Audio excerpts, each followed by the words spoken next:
Hello and welcome मेरे प्यारे बच्चे लोग। और बताइए कैसे हैं आप लोग? सभी लोग बढ़िया? गुड। चलिए, तो आप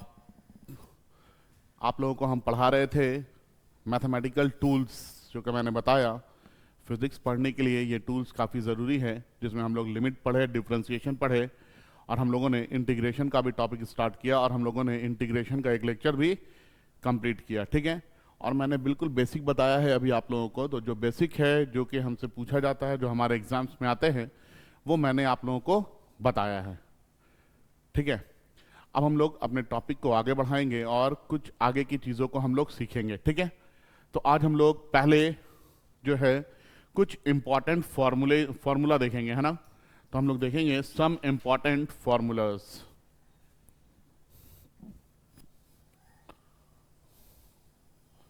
सम इंपॉर्टेंट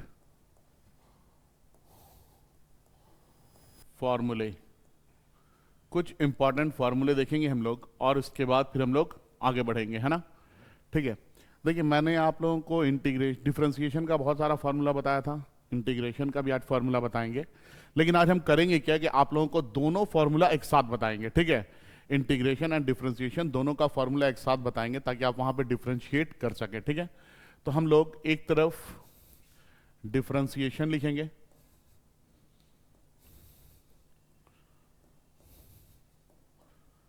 और एक तरफ इंटीग्रेशन लिखेंगे, इंटीग्रेशन। ठीक है, ताकि हम लोगों को ये दोनों का फॉर्मूला एक साथ याद रहे, और फिजिक्स में जितना फॉर्मूला यूज होगा वो सारा फॉर्मूला हम आप लोगों को बता देंगे। ठीक है, आइए देखते हैं। सबसे पहला मैंने आपको बताया था डिफरेंशिएशन का साइन है डी बाई डी, तो D by d x of, मैंने आपको बोला कि लिख दीजिए एक्स का पावर एन। ठीक है, तो आप लोगों ने पढ़ा है कि d by d x of x का पावर एन क्या होगा, तो आप लोग इसको लिखते हैं एन एक्स का पावर एन माइनस वन, यही लिखते हैं ना। ठीक है, जस्ट इसी तरह से हम लोग आएंगे और इंटीग्रेशन में हम लोग पढ़ेंगे इंटीग्रेशन ऑफ एक्स का पावर एन डी एक्स। ठीक है, अब देखिए यहां पे एक्स का पावर एन है, तो सबसे पहले आप लिख लीजिए एक्स का पावर एन, जो है मैंने वो लिख दिया है।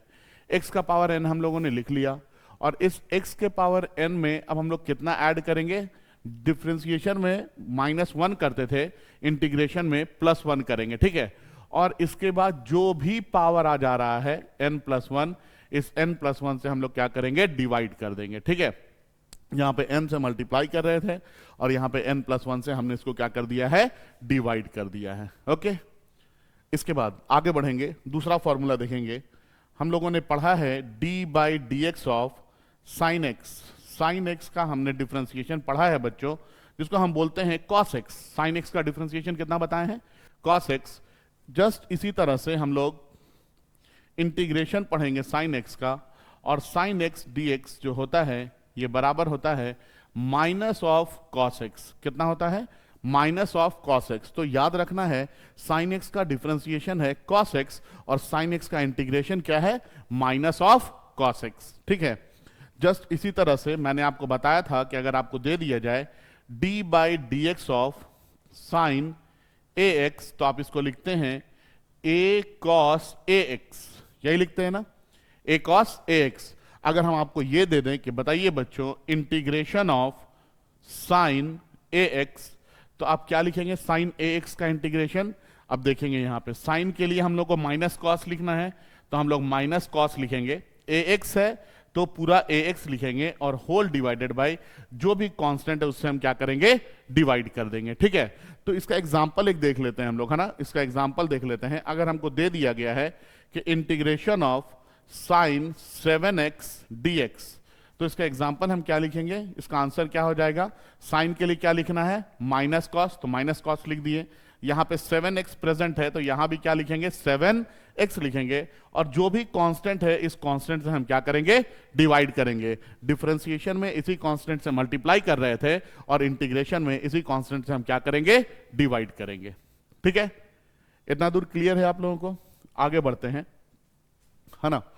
इसके बाद मैंने आपको बताया कि बताइए बच्चों d by d x of cos x क्या होगा, मतलब कॉस एक्स का डिफरेंशिएशन। तो आपने बोला कि सर कॉस एक्स का डिफरेंशिएशन होता है माइनस ऑफ साइन एक्स। क्या होता है, माइनस ऑफ साइन एक्स। ठीक है, जस्ट इसी तरह से हम आपको बोलेंगे यहां पे integration of cos x dx, तो आप बोलेंगे कि सर कॉस का यहां पे जैसे माइनस साइन है, यहां पे कॉस का क्या हो जाएगा, प्लस साइन एक्स हो जाएगा। याद रखिए हम लोग डायरेक्ट इंटीग्रेशन का फॉर्मूला पढ़ रहे हैं, लेकिन जब आप मैथ्स में पढ़ेंगे ना बच्चों, तो यहां पे प्लस सी भी लगाते हैं, इंटीग्रेशन कांस्टेंट, ठीक है ना, प्लस सी भी लगाते हैं, लेकिन हम लोग इंटीग्रेशन कांस्टेंट का यूज नहीं करेंगे, तो हम लोग यहां पे इसको लगा नहीं रहे हैं। ठीक है, तो ये कितना आ गया, कॉस एक्स का इंटीग्रेशन साइन एक्स। जस्ट इसी तरह से मैंने आपको बोला कि d by d x of cos a x, तो आपने बोला था ये हो जाएगा minus of a sine a x, ये डिफरेंशिएशन का फॉर्मूला है। अगर हम आपको ये बोल दें कि बताइए बच्चों integration of cos a x D x क्या होगा, तो आप बोलेंगे सर कॉस का तो साइन होता है, तो इसका साइन लिख देंगे, ए एक्स है तो क्या लिखेंगे, ए एक्स लिख देंगे, और जो भी कांस्टेंट है, एक्स से पहले कांस्टेंट कितना है, ए है, तो इस कांस्टेंट से हम क्या करेंगे, डिवाइड कर देंगे। याद रहेगा। इसके बाद हम लोगों ने पढ़ा है d by d x of log x. Log x का डिफरेंशिएशन हम लोगों ने पढ़ा है, कितना होता है, 1 बाई एक्स होता है। लॉग एक्स का डिफरेंशिएशन कितना होता है, 1 बाई एक्स होता है। जस्ट इसी तरह से अगर हम आपको ये बोल दें कि 1 बाई एक्स को इंटीग्रेट कीजिए, तो मैंने आपको बताया है कि इंटीग्रेशन जो है ना, ये क्या है, डिफरेंशिएशन का जस्ट ऑपोजिट है। तो log x को डिफरेंशिएट किया तो 1 बाई एक्स मिला, तो 1 बाई एक्स को इंटीग्रेट करेंगे तो आपको ये क्या मिलेगा, आपको ये मिल जाएगा log x। क्या मिल जाएगा, log x। याद रखना है ये सबको, है ना। और इसमें लास्ट हमारे लिए फॉर्मूले जो काम आएगा वो है d by d x of e का पावर एक्स, जो कि हमने पढ़ा है ये ई का पावर एक्स होता है। जस्ट इसी तरह से इंटीग्रेशन ऑफ ई का पावर एक्स डीएक्स, ये भी क्या होगा, ये ई का पावर एक्स ही होगा। ठीक है, ई का पावर एक्स का डिफरेंशिएशन हो या ई का पावर एक्स का इंटीग्रेशन हो, इसमें कोई भी चेंजेस नहीं आते हैं। ठीक है, तो ये इतना फॉर्मूला अगर आप याद रखते हैं तो फिजिक्स में आपको कहीं पे भी कोई दिक्कत नहीं होने वाला है। आप आराम से फिजिक्स में इंटीग्रेशन और डिफरेंशिएशन का कॉन्सेप्ट जहां जहां यूज होगा, आप वो सारे जगह इस एप्लीकेशन को लगा सकते हैं इंटीग्रेशन और डिफरेंशिएशन के, और आप सारे क्वेश्चंस को सॉल्व कर सकते हैं। ठीक है, हम लोग आगे बढ़ेंगे और कुछ क्वेश्चंस देखेंगे पहले, है ना। ठीक है, देखिए हमको बोल दिया गया कि फाइंड कीजिए, फाइंड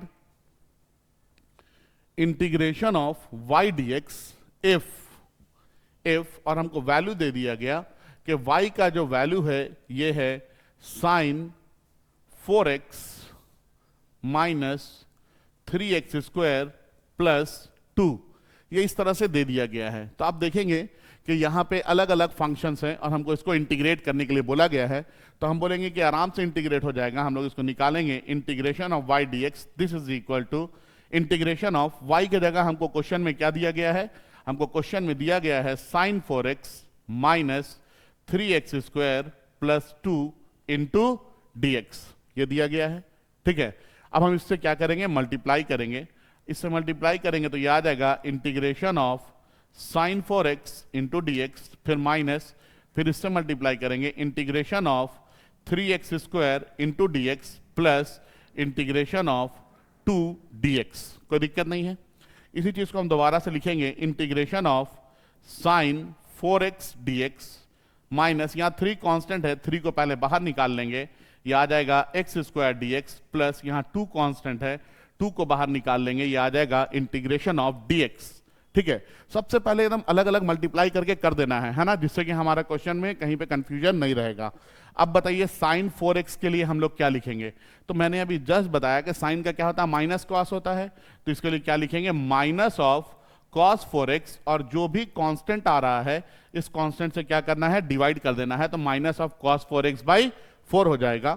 फिर आगे बढ़ेंगे, माइनस 3x स्क्वायर के लिए क्या लिखेंगे, x का पावर 2 है तो x का power 2 plus 1 divided by 2 plus 1 हो जाएगा। ठीक है, और प्लस 2 इंटू dx के लिए मैंने क्या बताया था, x बताया था, तो x लिख देंगे। 2 प्लस 1 क्या होता है, 3, और ये भी 3, ये दोनों कैंसल आउट हो जाएगा। क्या बच गया हमारे पास, minus of cos 4x by 4 minus x का पावर 3 प्लस 2x। तो ये क्वेश्चन इस तरह से हम क्या करेंगे, बना लेंगे। ये हमारा फाइनल आंसर आ गया, ये हमारा रिजल्ट है। ठीक है, कोई दिक्कत नहीं है यहाँ पे आप लोगों को? यहाँ तक मेरे ख्याल से आप लोग क्लियर होंगे, है ना? हम आप लोगों को कुछ क्वेश्चंस देंगे, ये क्वेश्चंस आप लोग बनाएंगे और बना करके मुझे सेंड करेंगे। मैंने आपको बताया है कि मेरा व्हाट्सएप नंबर भी आपके पास है, ठीक है? नहीं है तो मेरे चैनल पे जाएंगे तो वहाँ पे मिलेगा आपको, उस चैनल से आप देख सकते हैं, ठीक है ना?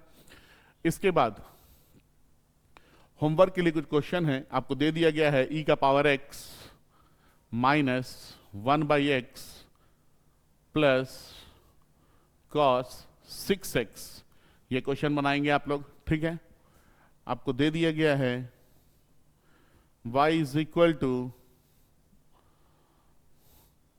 10 sine 5x minus 3 cos 3x plus 4x का पावर 3, ठीक है? ये क्वेश्चन बनाएंगे। फिर आपको दे दिया गया है y is equal to x का पावर 9, 10x का पावर 9 प्लस 9x का पावर 8 प्लस 1/x प्लस 7, ठीक है?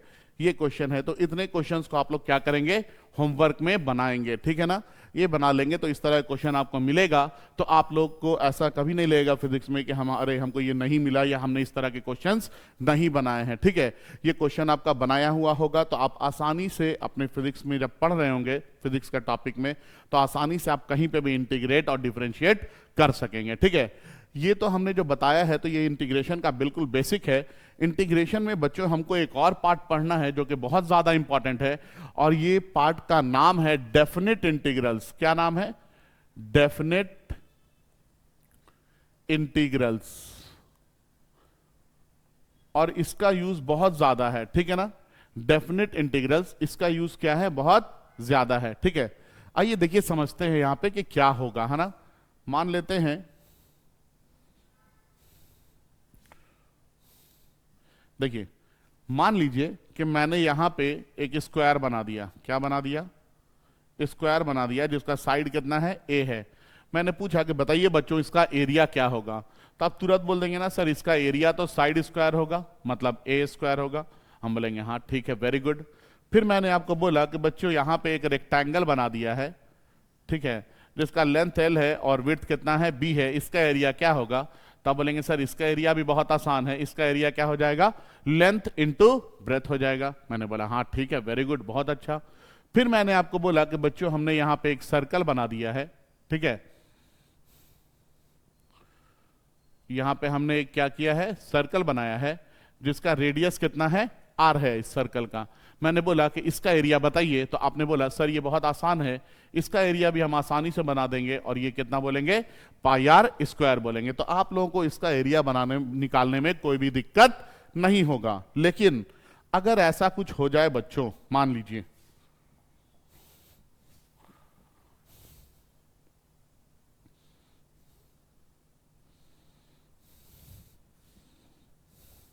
अगर कुछ ऐसा हो जाए कि हम यहां पे इस तरह का एक कर्व बना दें, ठीक है? और आप जानते हैं कि दुनिया में जितना भी कर्व है, हर एक कर्व का कोई ना कोई इक्वेशन प्रेजेंट होगा ही होगा। जितना भी कर्व होता है ना, हर एक कर्व का कोई ना कोई इक्वेशन होता है। तो इस कर्व का भी कोई इक्वेशन है। मान लेते हैं ये इक्वेशन कितना है? y is equal to f x है, मतलब y is function of x, मतलब x जैसे जैसे चेंज करेगा y का वैल्यू भी क्या होगा? चेंज करेगा। और मैंने आपको बोला कि ये कर्व के अंदर यहां x इक्वल टू a से लेकर के x इक्वल टू b तक में ये कर्व कितना एरिया कवर अप कर रहा है? आप बता दीजिए मुझे कि ये कितना एरिया कवर अप करेगा। मतलब इस कर्व के अंदर यहां पे जो एरिया है, ये एरिया आपको क्या करना है? बताना है। तो आप आसानी से बता देंगे।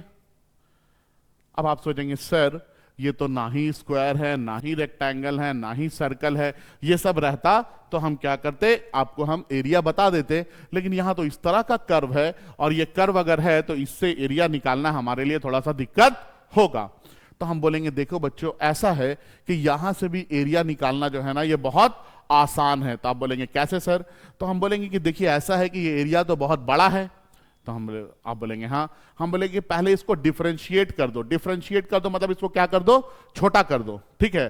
तो हमने किया क्या, ये जो इतना बड़ा एरिया है, इस एरिया का एक छोटा सा पार्ट कंसीडर कर लिया। क्या किया, ये जो इतना बड़ा सा एरिया है, इसका एक छोटा सा पार्ट हमने कंसीडर कर लिया। इसको स्ट्रिप बोलते हैं। क्या बोलते हैं, स्ट्रिप। और मान लेते हैं कि ये जो स्ट्रिप है, इस स्ट्रिप का जो थिकनेस है ये कितना है, dx है। इस स्ट्रिप का थिकनेस कितना है, dx है। और ये जो लेंथ है ये कितना है, तो इधर y एक्सिस है, तो y आपको क्या बता देगा, लेंथ बता देगा, ठीक है। इधर x एक्सिस है, ये y आपको क्या बता देगा, इसका लेंथ बता देगा।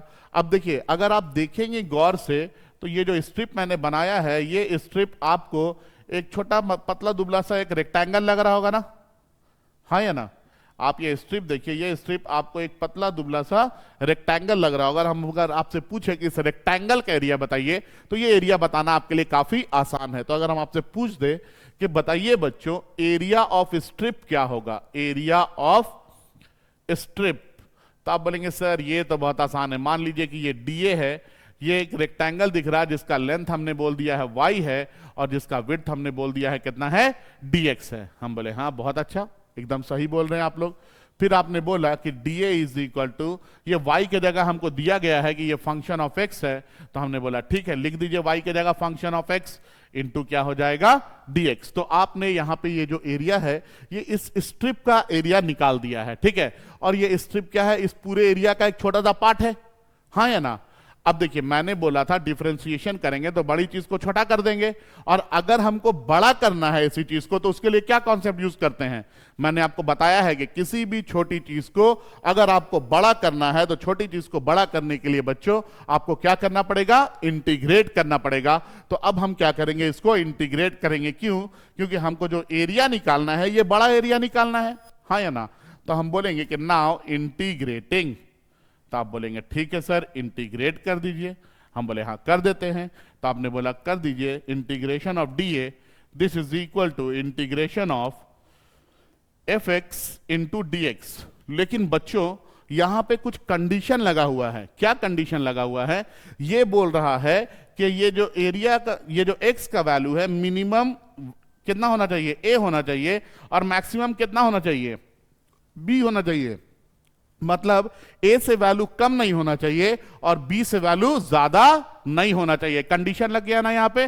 तो यहां पे भी हम लोग लिमिट लगाते हैं। ये जो इंटीग्रेशन का साइन दिख रहा है, इसके नीचे पार्ट में हम लोग मिनिमम वैल्यू पुट करते हैं, जिसको हम लोअर लिमिट बोलते हैं। क्या बोलते हैं हम लोग, लोअर लिमिट। तो यहां पे लोअर लिमिट कितना है बच्चों, ए है, तो हमने लोअर लिमिट को क्या लिख दिया है, ए लिख दिया है। और अपर लिमिट कितना है बच्चों, बी है, तो हमने अपर लिमिट में क्या लिख दिया है, बी लिख दिया है। अब आगे क्या होगा, देखिए डीए का इंटीग्रेशन हमने मान लिया कि ये कितना है, ए है। अब ये स्मॉल एफएक्स को इंटीग्रेट करेंगे तो कोई ना कोई वैल्यू तो मिलेगा ही इंटीग्रेट करने के बाद। अभी जैसे हमने क्वेश्चन बनाया, जैसे हमने यहां पे देखिए y equal to y is function of x है ना, यहां पे x का ही फंक्शन है y, हाँ या ना, ठीक है।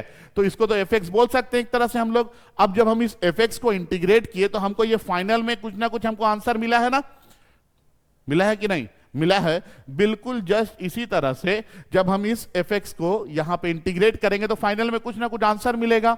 मान लेते हैं कि इसको इंटीग्रेट करने पे कैपिटल fx मिल गया है वैल्यू। क्या मिल गया है, कैपिटल fx। तो हमने इसको इंटीग्रेट किया और क्या लिख दिया, कैपिटल fx लिख दिया।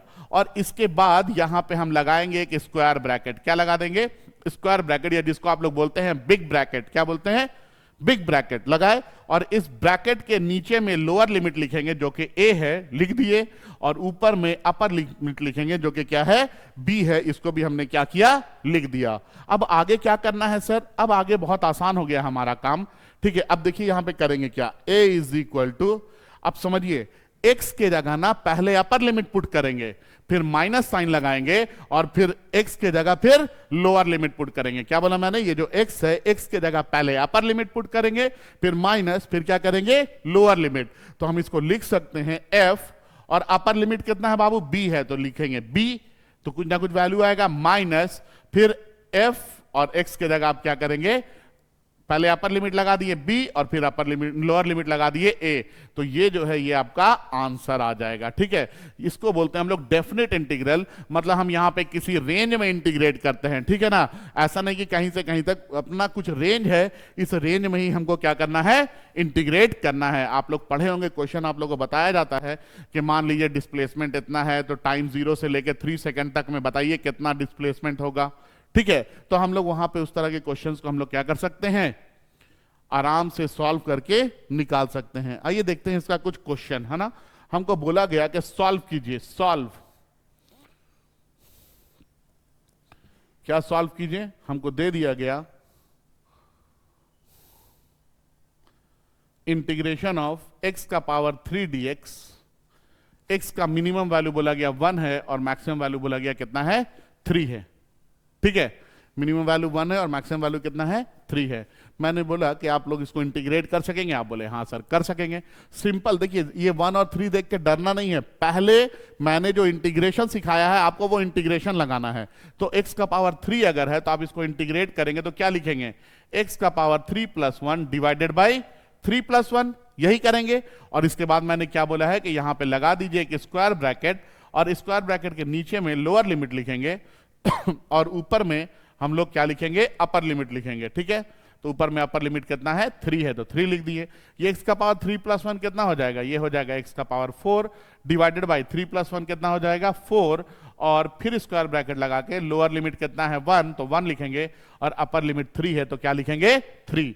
अब ये आंसर आ गया फाइनल हम लोग का इंटीग्रेट करके। अब हमको करना क्या है कि इस x की जगह वैल्यू पुट करना है ना, क्योंकि डेफिनेट जब भी निकालेंगे तो वो वैल्यू पुट करके ही निकलेगा, बिना वैल्यू पुट किए नहीं निकलेगा। तो अब बताइए x की जगह पहले हम कितना पुट करें, पहले अपर लिमिट पुट करते हैं। तो अपर लिमिट कितना है बच्चों, अपर लिमिट है हमारे पास, अपर लिमिट है 3, तो हम क्या लिखेंगे, x के जगह 3 पुट करेंगे, तो x की जगह 3 पुट करेंगे तो ये कितना आ जाएगा, 3 का पावर 4 डिवाइडेड बाई कितना आ जाएगा, 4। फिर माइनस लगाना है और फिर x की जगह क्या पुट करना है, लोअर लिमिट लगाना है। तो लोअर कितना है बाबू, 1 है, तो हम इसको क्या लिखेंगे, 1 का पावर 4 डिवाइडेड बाई 4। क्या आ जाएगा, 3 का पावर 4 कितना होता है, 3 3 9 27 81, हाँ या ना। तो ये क्या आ जाएगा, 81 बाई 4 माइनस 1 बाई 4। अब आप एलसीएम ले लीजिए, आप जब एलसीएम लेंगे तो ये 4 है, ये कितना आ जाएगा, 81 माइनस 1, ये आ जाएगा 80 डिवाइडेड बाई 4, 4 1 जा 4 20 जा, आपको कुछ आंसर आ गया 20, है ना। ये कोई डेफिनेट फिक्स वैल्यू है ना, तो आप जब भी डेफिनेट इंटीग्रल करेंगे तो आपको कोई ना कोई फिक्स्ड वैल्यू ही मिलेगा। ठीक है, समझ में आ रहा है, आप जब भी डेफिनेट इंटीग्रल करेंगे आपको क्या होगा, कोई ना कोई फिक्स्ड वैल्यू यहां पे आपको मिलेगा। ठीक है, इसी तरह से हम आपको एक क्वेश्चन और दे देते हैं। मैंने आपको बोला कि मान लीजिए एक क्वेश्चन है मेरे पास कि इंटीग्रेट कीजिए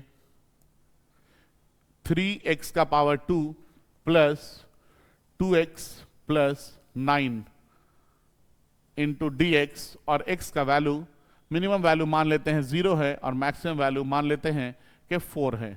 ठीक है, 0 से लेके 4 तक। आप बोले सर आसानी से कर देंगे अब, हाँ या ना। पहले क्या करेंगे, इसको अलग अलग इंटीग्रेट कर लेंगे। तो ये इंटीग्रेट करके देखते हैं पहले हम लोग, है ना। तो ये आ जाएगा, अलग अलग कर लेते हैं पहले। ये 3 कांस्टेंट है तो ये बाहर आ जाएगा, एक्स स्क्वायर dx को इंटीग्रेट करेंगे 0 से लेके कहां तक, 4 तक, प्लस 2 कांस्टेंट है 2 बाहर आ जाएगा, इंटीग्रेशन ऑफ x dx करेंगे कहां से कहां तक, 0 से लेके 4 तक, प्लस 9 कांस्टेंट है बाहर रहेगा, इंटीग्रेशन ऑफ dx करेंगे कहां से कहां तक, 0 से लेके 4 तक। कोई दिक्कत नहीं है यहां पे, नहीं है। अब हम इसको इंटीग्रेट करेंगे तो ये हमको मिलेगा 3 इंटू एक्स का पावर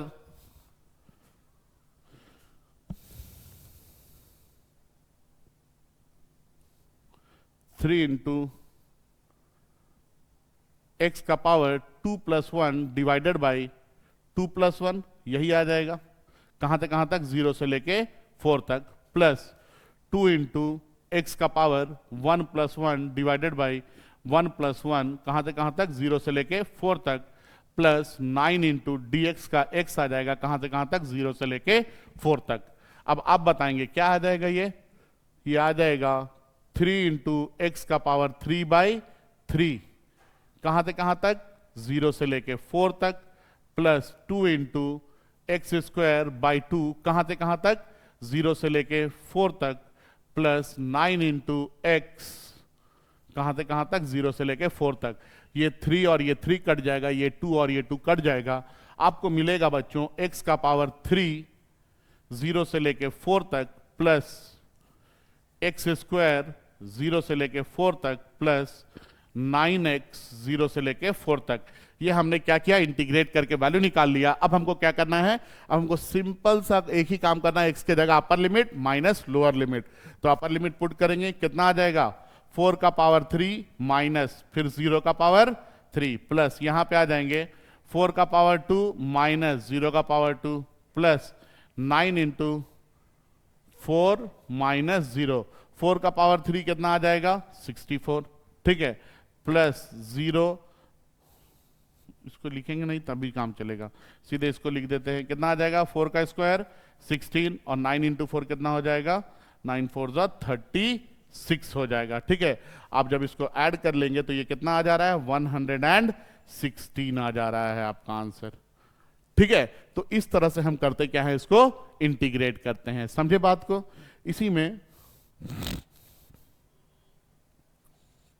देखेंगे आप, एक और आता है एक तरह का क्वेश्चन, मैंने आपको बोल दिया, integration of sine x D x 0 से लेके पाई बाई 2 तक। पाई बाई 2 का मतलब होता है 90 डिग्री, क्या होता है, पाई बाई 2 का मतलब होता है 90 डिग्री। तो 0 से लेके पाई बाई 2 तक मतलब 90 डिग्री तक हमको इसको क्या करना है, इंटीग्रेट करना है, ठीक है। समझ रहे बात को।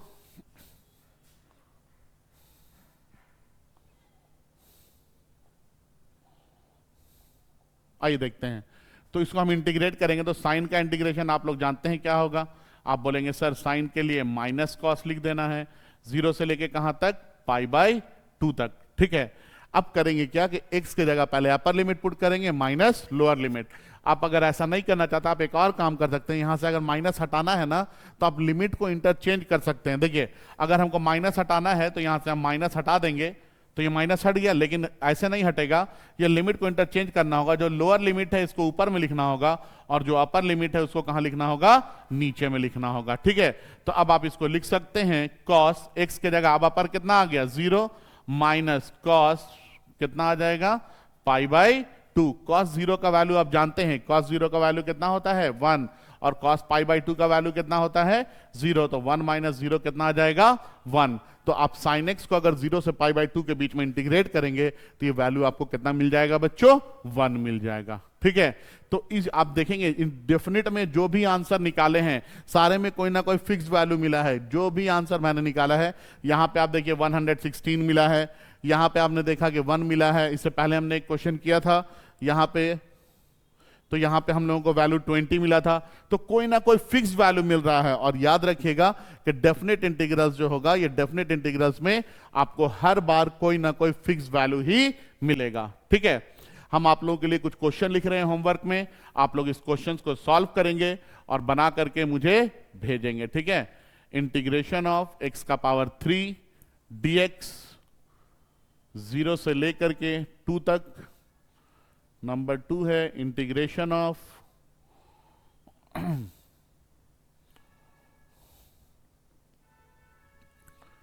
dx बाई एक्स 0 से लेके 1 तक। इंटीग्रेशन ऑफ x का power 3 plus 6x plus 4 dx 1 से लेकर के 2 तक। Integration of cos x dx 0 से लेकर के पाई बाई 2 तक, ठीक है। तो आप लोग इन सारे क्वेश्चंस को क्या करेंगे, बनाएंगे, है ना। इन सारे क्वेश्चंस को आप लोग बनाएंगे, ठीक है। यहां पे 1 लिखा हुआ, ठीक है। तो ये क्वेश्चंस को बना करके आप लोग मुझे सेंड करेंगे, ठीक है। और मुझे लगता है कि आप लोगों को यहां तक का टॉपिक समझ में आया होगा। याद रखें बच्चों, आप लोगों को जो भी मैंने बताया है ये सारी चीजें आप लोगों के लिए काफी इंपॉर्टेंट है। इतना दूर तक अगर आपको मैथ्स का पार्ट आता है तो आप लोगों को चीजें क्लियर रहेंगी, कहीं पे भी कोई दिक्कत नहीं होगा। तो हम लोगों ने लिमिट पढ़ लिया है, डिफरेंशिएशन पढ़ लिया है, इंटीग्रेशन भी पढ़ लिया है, ठीक है। आप लोगों को हम एक क्लास ग्राफ का भी देंगे, कुछ ग्राफ सीखेंगे और उसके बाद फिर अब हम लोग आगे बढ़ेंगे और हो सकता है कुछ चैप्टर्स भी आप लोगों को पढ़ाएंगे हम, जैसे वर्क एनर्जी पावर हो गया, ग्रेविटी ग्रेविटेशन हो गया, ये 11th के कुछ चैप्टर्स भी आप लोगों को हम पढ़ाएंगे, ठीक है। तो मेरे ख्याल से यहां तक आप लोगों को चीजें समझ में आई होंगी। और अगर किसी को किसी तरह का सवाल पूछना है तो आप मेरे चैनल पे पूछ सकते हैं या फिर मुझे व्हाट्सएप पे मैसेज कर सकते हैं, मेरा व्हाट्सएप नंबर भी आप लोगों के पास है। ओके मेरे प्यारे बच्चे लोग, ठीक है। चलिए, और सबसे इंपॉर्टेंट, आप लोग मेरे चैनल को ज्यादा से ज्यादा लाइक करें, सब्सक्राइब करें। आपको लगता है कि जिशान सर सही से क्लास ले रहे हैं, अच्छा पढ़ा रहे हैं, जो पढ़ा रहे हैं वो चीजें आपको समझ में आ रही हैं, तो प्लीज आपसे ये रिक्वेस्ट है कि मेरे चैनल्स को ज्यादा से ज्यादा अपने दोस्तों में, अपने फ्रेंड्स में, अपने ग्रुप्स में शेयर करें। ओके ओके बच्चे लोग, thank you, that's all for today.